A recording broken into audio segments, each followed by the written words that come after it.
I'm Brian Frias of Shivworks. I currently teach full-time with Craig under the Shivworks banner. We're on the road 40 weeks a year all over the country. It gives us a unique perspective into the various cultures and attitudes all across the country. Let's take a look at Extreme Close Quarter Concepts, Doswell, Virginia, 2024. Are there things I can do in my daily life to keep it from getting shitty?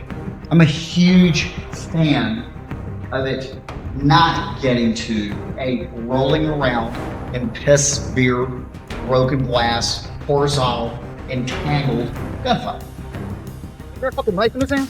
So it's a really fine line, right? I need to halt his movement, not piss him off. That arc is so out of pattern to what people are used to seeing that even if he is a bad guy sizing you up, you don't look like every other victim that backed up. This is a shitty, sucky drill. It really is. You're gonna get clipped. And you realize just how difficult this is. That is the reality. As with every weekend, we start in a hotel or an Airbnb. And for this weekend, we had a really nice farmhouse in the middle of nowhere. It was quite isolated, perfect for some relaxation after a long teaching day or a good horror flick. Scotty, he's a former Navy SEAL, as you can tell by the hair minus the bald spot, and a Shivworks instructor who lives in Virginia. And he was able to join us for this course. Look at this fucking piece of shit.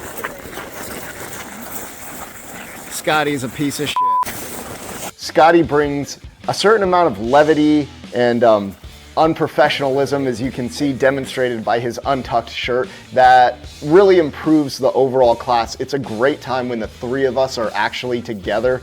I think we play off each other really, really well, and it's enjoyable for everyone who's there, and it's really enjoyable for us as we teach.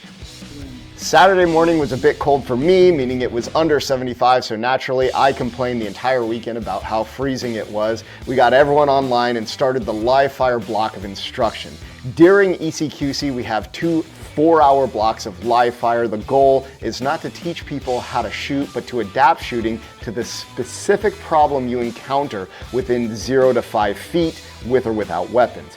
We start with our basic one-shot drill. That provides an opportunity for us to assess everyone's competency with their gear, with their firearms handling. It also provides them an opportunity to become accustomed to the way we issue range commands. As we move forward with the live fire instruction, the drills become progressively higher in liability, or what's considered to be high liability, keeping in mind that there's a good chance most of the people there don't know each other and we don't know them. What keeps everyone more safe is our ability to impose complete control over all motor activity on the line. We do that through proper drill construction and issuing orders that are clear and precise. As you can see, Craig is standing in the center of the range, taking generalship with an overview of everything that's happening as he's issuing orders. Scotty and I are closer to the line, making individual minor corrections to each person. We take what we do really seriously, but we don't take ourselves that seriously, and we try to keep it playful throughout the whole course. But, okay, so Scotty gave this to me. We were in Colorado teaching a class for a private client, and he gave me this knot arrowhead. And it's been how long? A year? At least 3, 2, something like 2 that. years? Yeah, at least. 2 years, and I have kept this rock. Yeah. It makes me as a reminder of his stupidity. Feel so good that you kept that and for so long.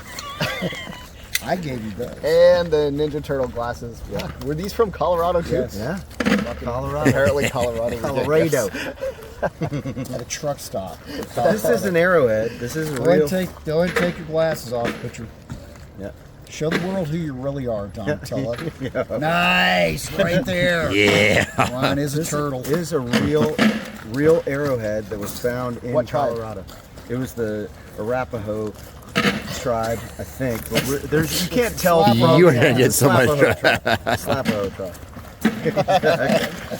After Saturday's live fire block of instruction, we take an hour lunch as we switch from hot training to cold training, starting with the developing of a base of wrestling as a strategy for performing within what we refer to as a weapons-based environment.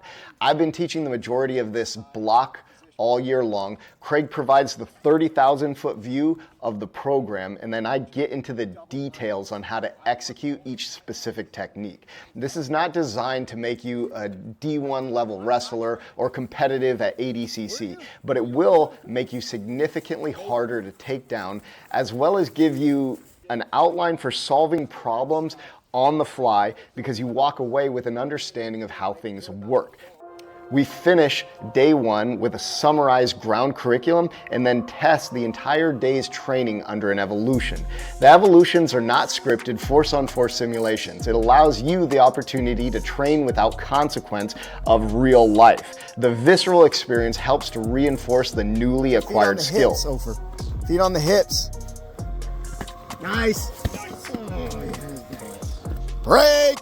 After the day's evolutions, one of the guys brought out some tasting liquids that he's producing. Everyone gathered around, we told a bunch of jokes that can't be repeated in the general public or on YouTube, and then we returned to the Airbnb to try and get some sleep. Morning is shaping up to be a really, really nice day. It was a little cold for my Florida body, but with the sun out, it's very nice. And oddly, I have had to pee 7 times since we started. Seems odd, right? The next day, we again started with live fire. Following the live fire, we had a lunch and then immediately got into our second evolution of the course, the full spectrum scenario. One of the common criticisms we get in our comments on our short reels is something like this: you guys are teaching people to stab someone after a punch? That's stupid. Most of those reels are clips from a constrained evolution where decision making is completely removed from the problem. You are going to get physical, you are going to try and use a weapon. That is the purpose of the evolution. The full spectrum evolution applies all the instructed content in the course up till that point. You'll be given a Glock 17 training pistol loaded with munitions and carry it concealed on your person. You'll be approached by a person who you don't know. That person can do whatever they want to do.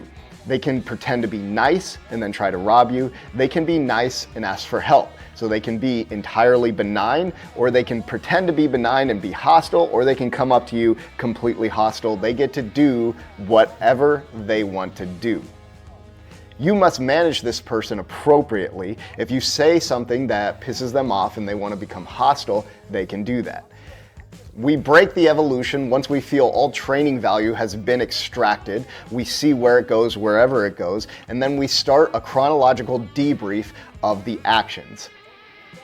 Some of these are extremely clear as to what was correct and what wasn't correct, but the real fun ones, the value I think in doing these, are the ones that happen in the gray area where no one is really sure if what happened was the best decision, and you can pretty easily argue both sides of the event. That gray, ambiguous area is very difficult to operate in. The best thing you can do to perform in those ambiguous situations is by doing scenario work such as this. This is by far the most valuable experience that we provide anyone. After the evolutions, we spend a small amount of time on weapon retention, recovery, disarm.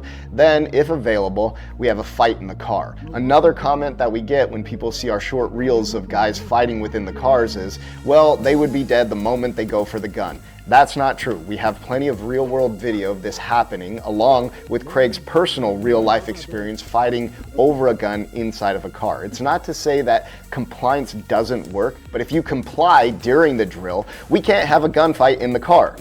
This gives you the experience of fighting over weapons, using language to achieve an advantage, and working within confined novel space. That's the purpose of the vehicle fight. And